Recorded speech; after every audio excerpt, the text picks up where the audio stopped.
All right. All right. So, good afternoon, sir. Thank you for coming on the Nape Spotlight. Our first guest that we have for this session. So, thank you. Thank you, and good afternoon to us. So I know you don't need any introduction, but for the very young people out there, we still want you to introduce yourself.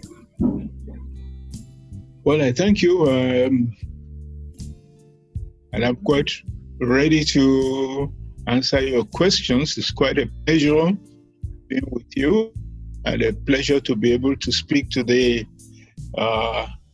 geoscientists nationwide. So before we start, we just want to hear you to tell us a little about yourself. About myself. Oh, my name is Adegoke, Oluwafeyisola Sylvester, a geologist. I think I'm closer to year 80 some now. I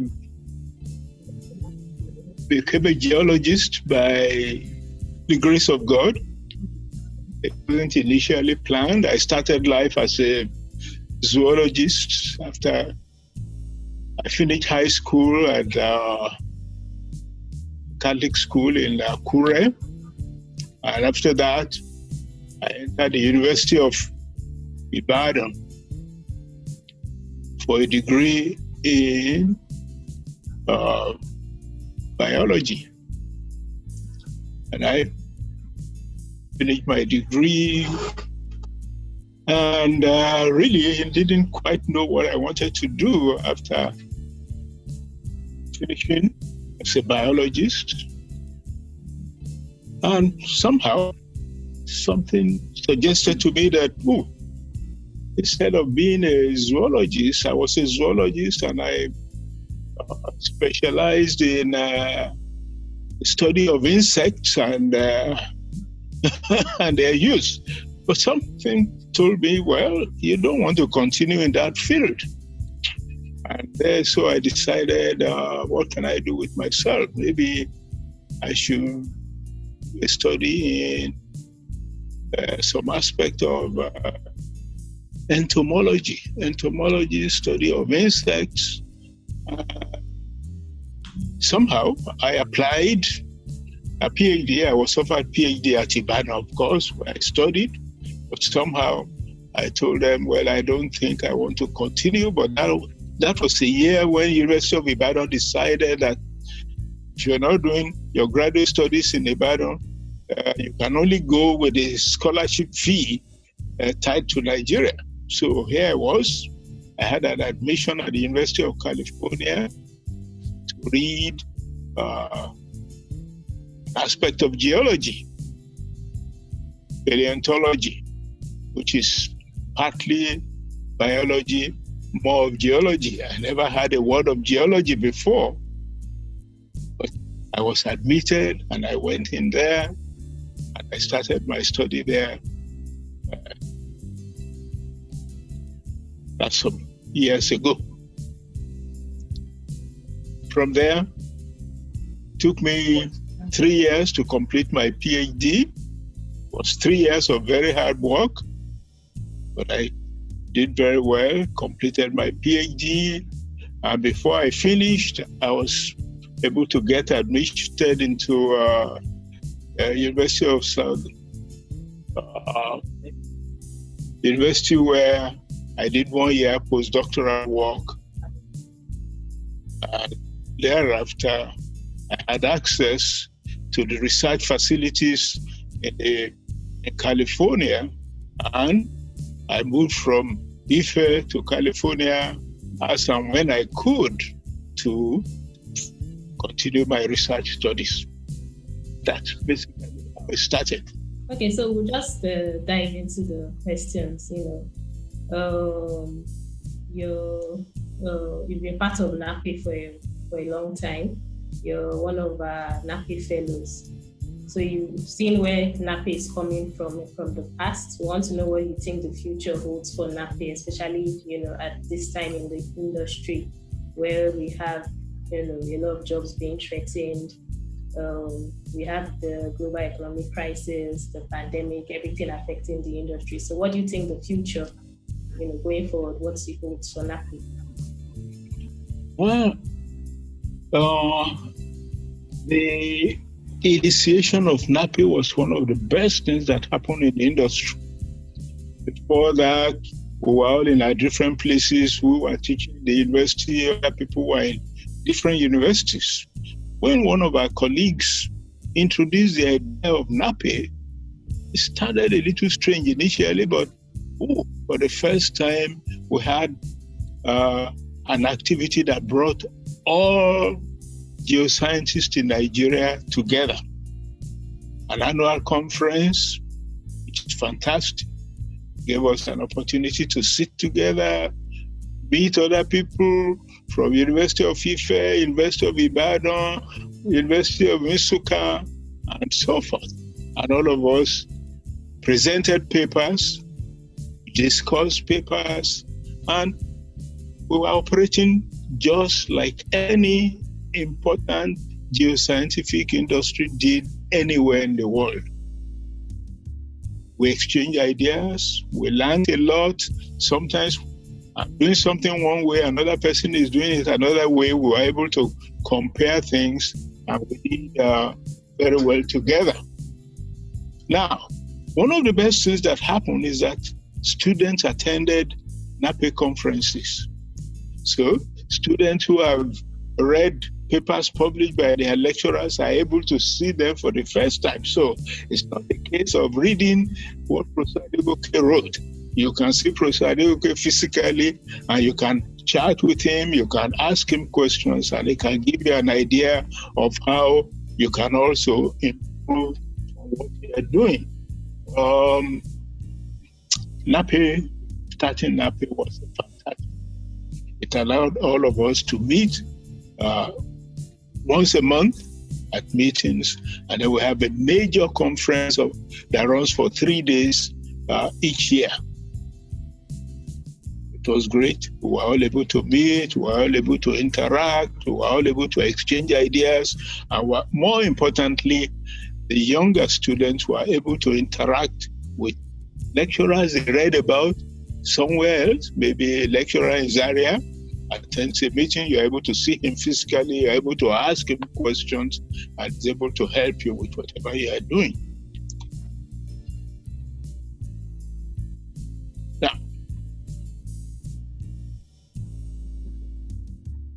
okay, sir. What does the future hold for NAPE? I think NAPE is a most wonderful thing.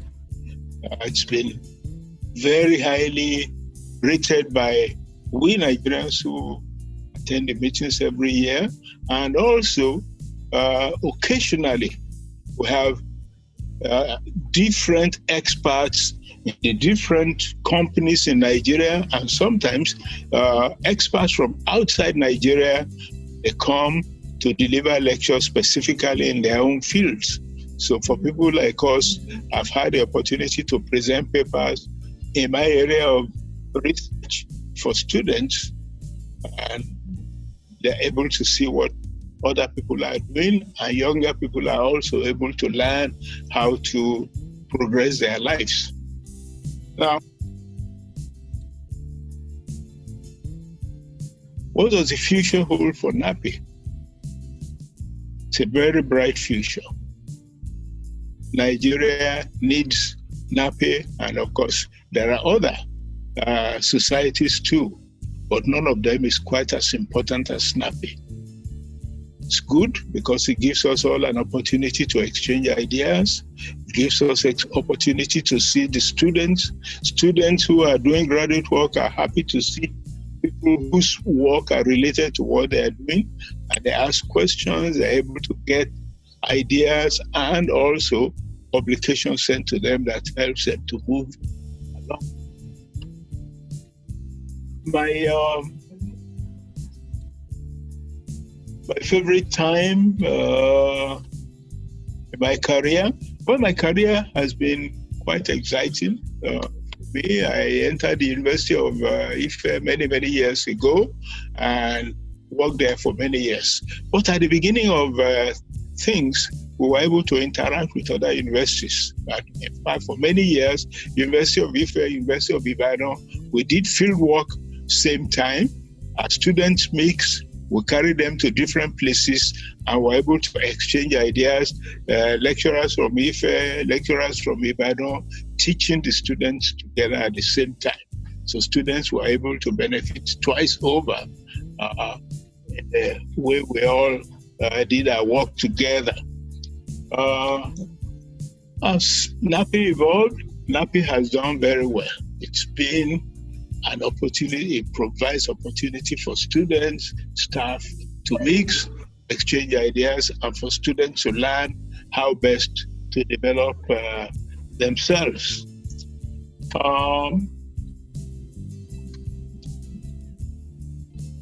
Do I have any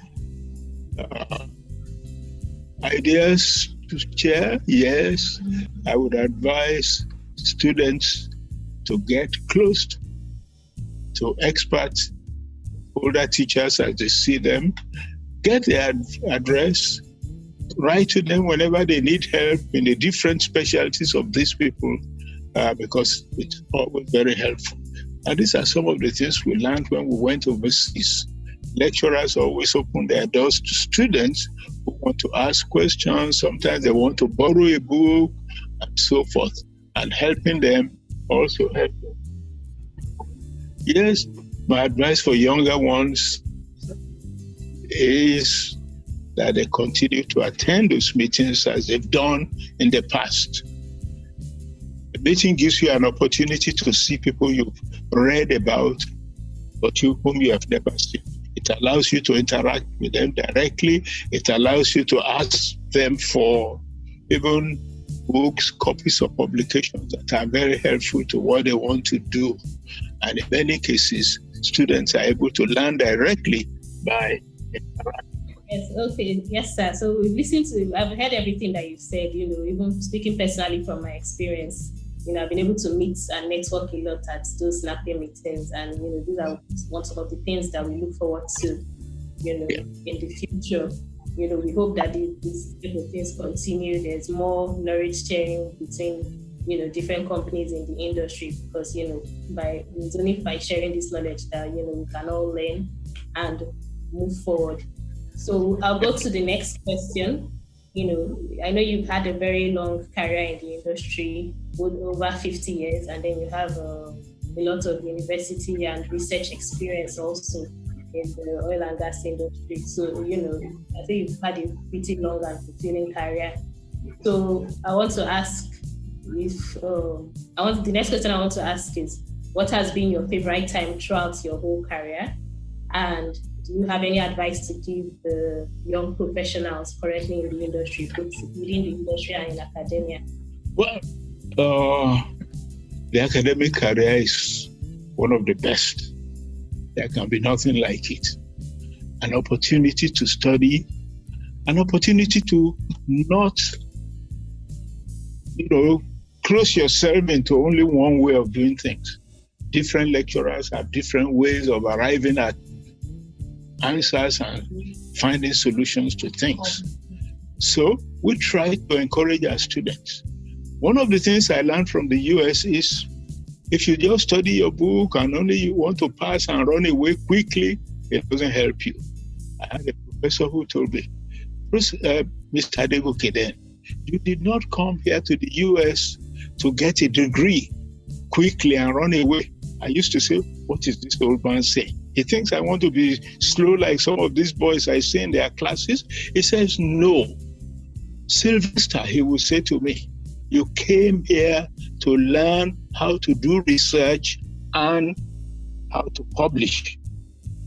Publishing didn't mean too much to me then, until he rang it to me 3 different times. So one day I went to him, I said, well, Professor, sir, what do you want me to learn about this publishing?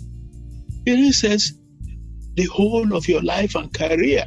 depends on how much useful information you found out and how do you disseminate it to the rest of the world through publishing. I never knew publishing was important until he told me over and over. And then I tried. I listened to him. I tried.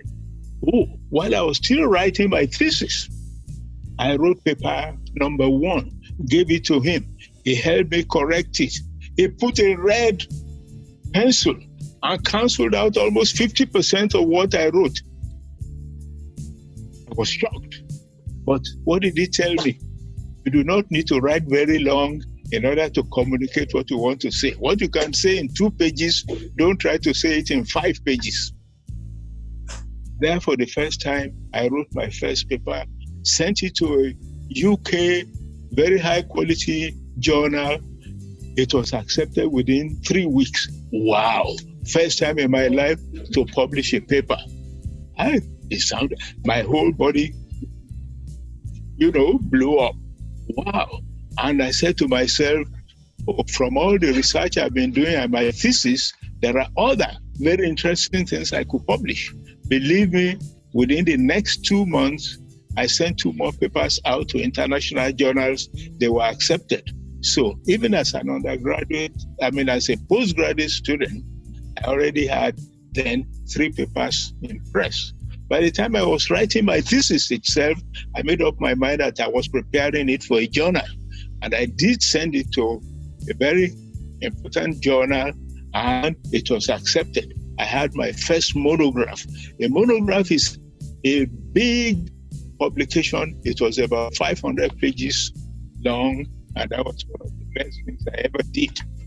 So by the time I left California as a postgraduate graduate, I already had about 5 papers. By the time I showed up at the University of Ife, where I took my first job, promotion came to me like rain from heaven falling. Lecturer grade 3 to start with. By the following year, I was promoted senior lecturer. 3 years after, I was a full professor, the youngest professor in the country, even till today. But not because I'm praising myself, but it was because of the kind. And your publishing your papers while you were in school in the different scientific journals. Yes, like you said,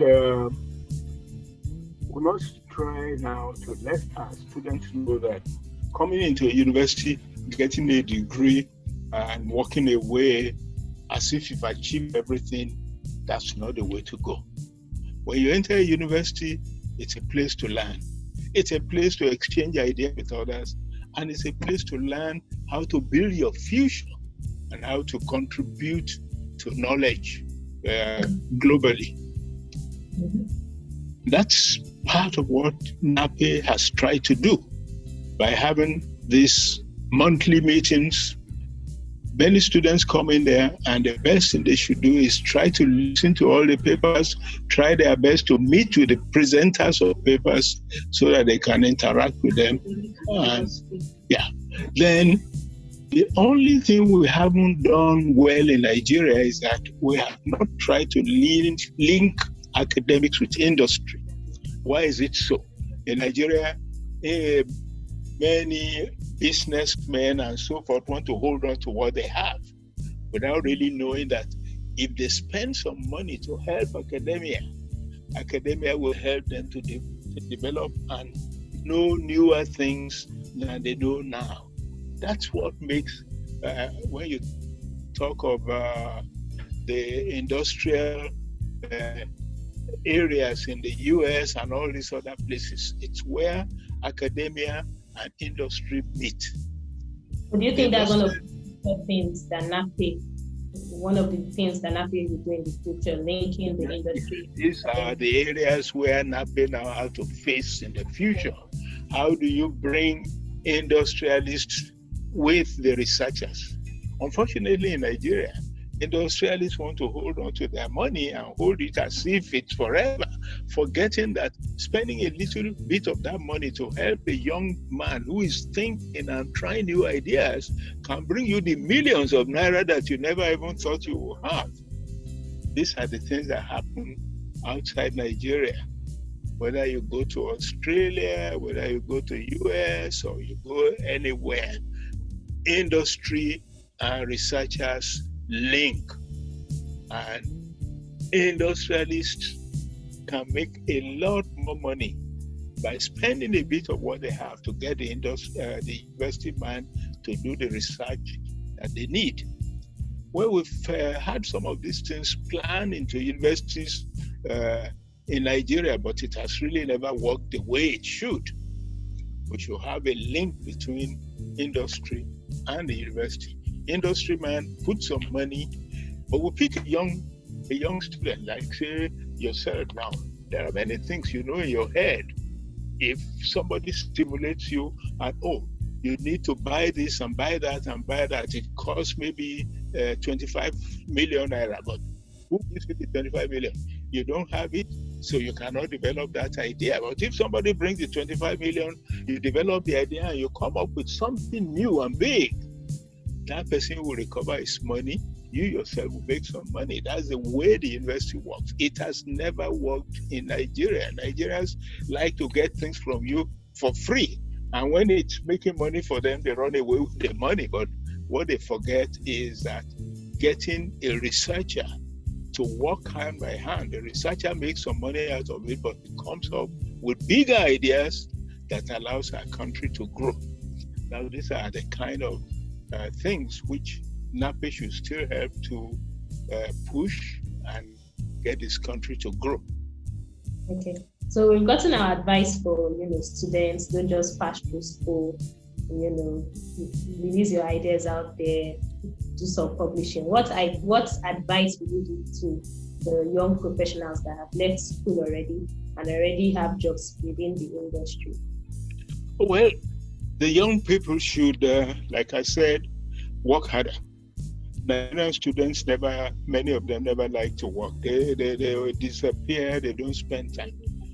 They need to work harder, they need to devote a lot of time to research, and they need to publish.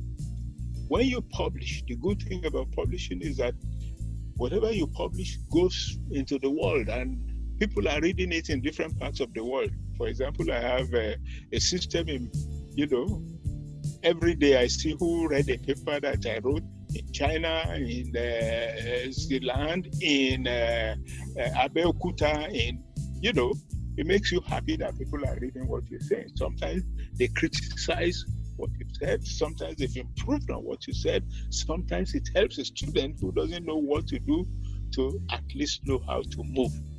These are the kind of things that NAPE has been bringing these children together at annual meetings.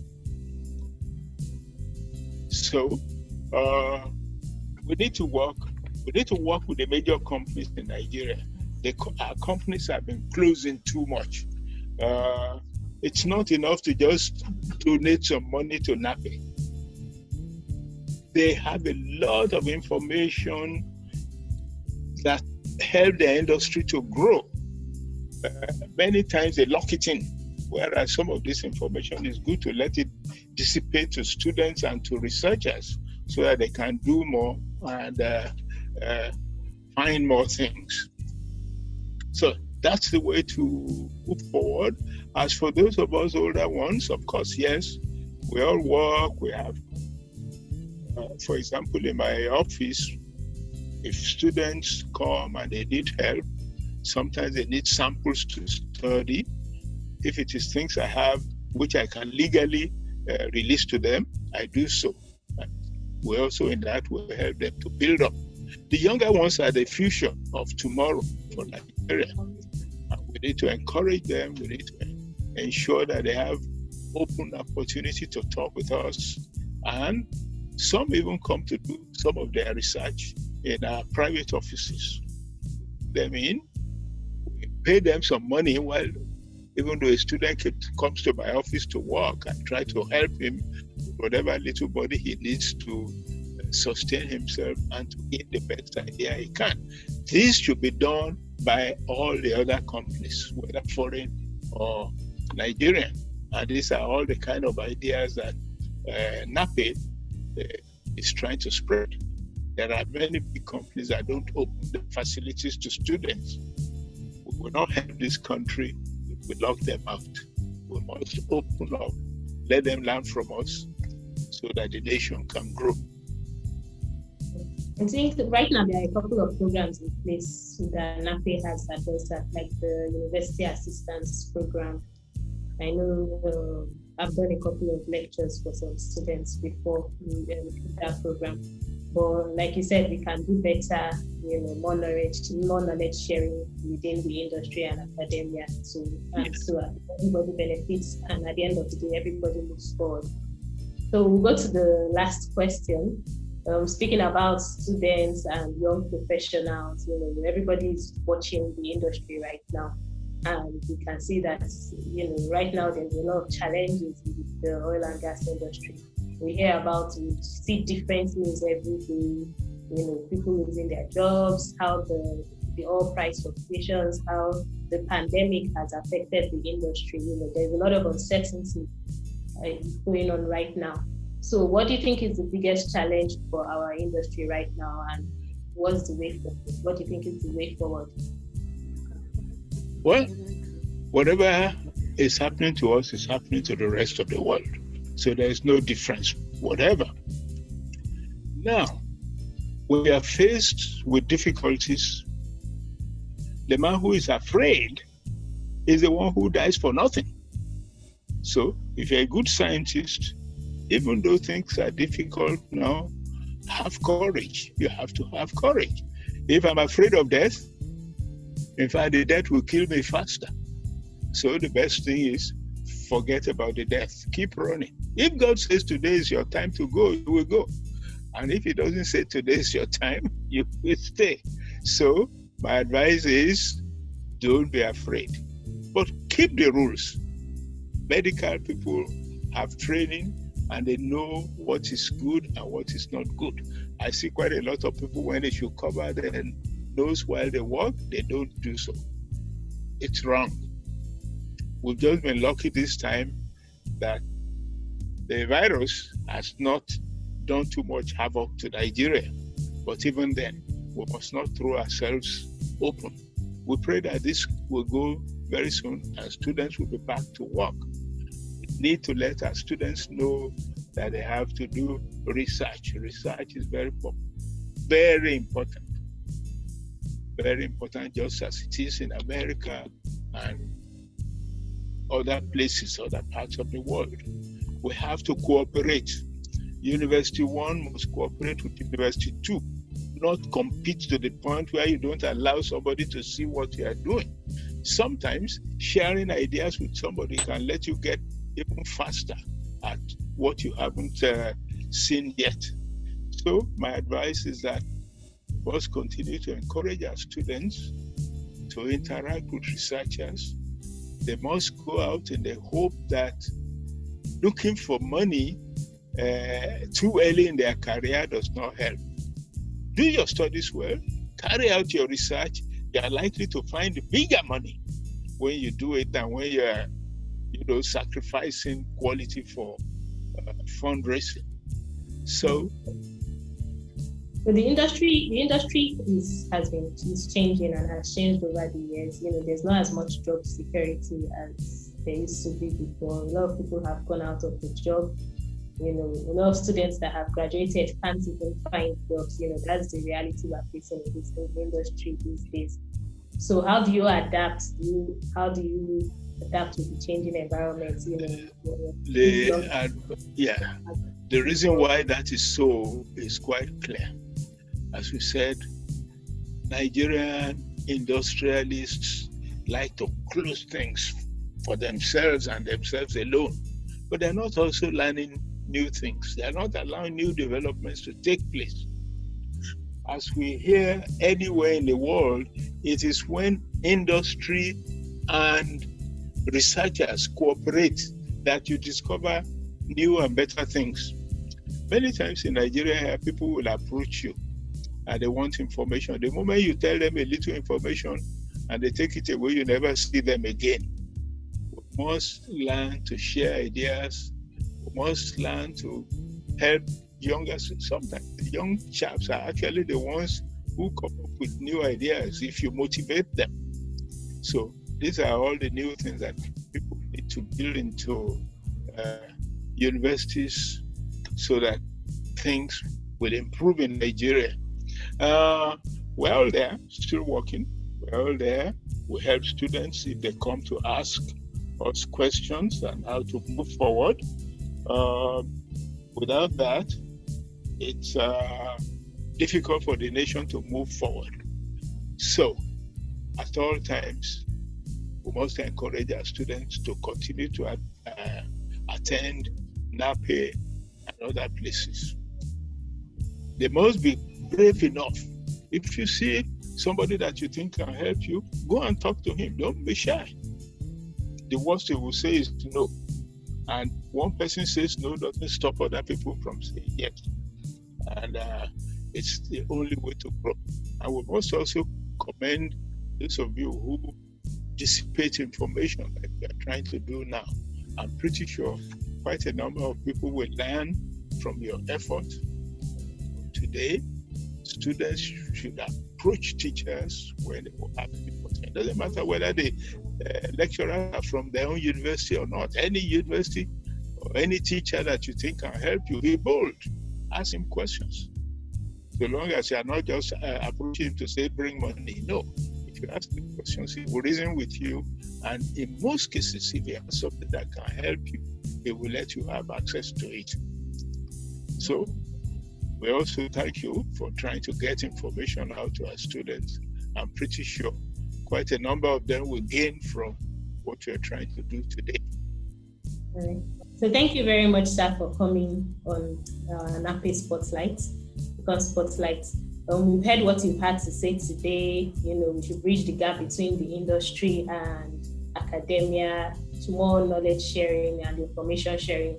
That's one of the only ways that we can move forward in this industry. Also, you know, as young professionals and students, we shouldn't just sit back. We should learn to publish. You know, that gets us out there and gets our research and the work we do out there, and you know, makes us known within the industry. And then lastly, we should be brave. You know, we know that these are trying times it is in the industry, but we should be innovative and we should be brave and still put ourselves out there as much as possible. And you know, like you said, keep on doing what we're doing, and the sky is our limit. So thank you very much for coming on the Nape Icon Spotlight today. Do you have any parting words to say to us before we go? No, I must thank you very much for your patience and for your insisting that I must talk to you, even though initially I didn't sound like I was cooperative. You know, in Nigeria, you run into many people who just want to pull words out of you for no just reason, but eventually you convinced me that you are going to disseminate something good, and I do hope we've not disappointed you very much. I thank my wife, who knows how to handle machines which old people, young people like us, don't really quite know how to handle. But I think everything is fine. At 80-something, I'm still working. So people should never be discouraged. We need to let the people, you must never be discouraged by age. You must never be discouraged because you didn't succeed the first time. Success comes only for those who have the patience to continue even when they seem not to be making progress. Then break through sometime. I thank you very much for giving me the opportunity to speak to the younger people. And I'm still active, and I'll be quite happy to hear them anytime. Thank you. All right, sir. Thank you very much. Have a good rest of your day, sir, and week. Thank you.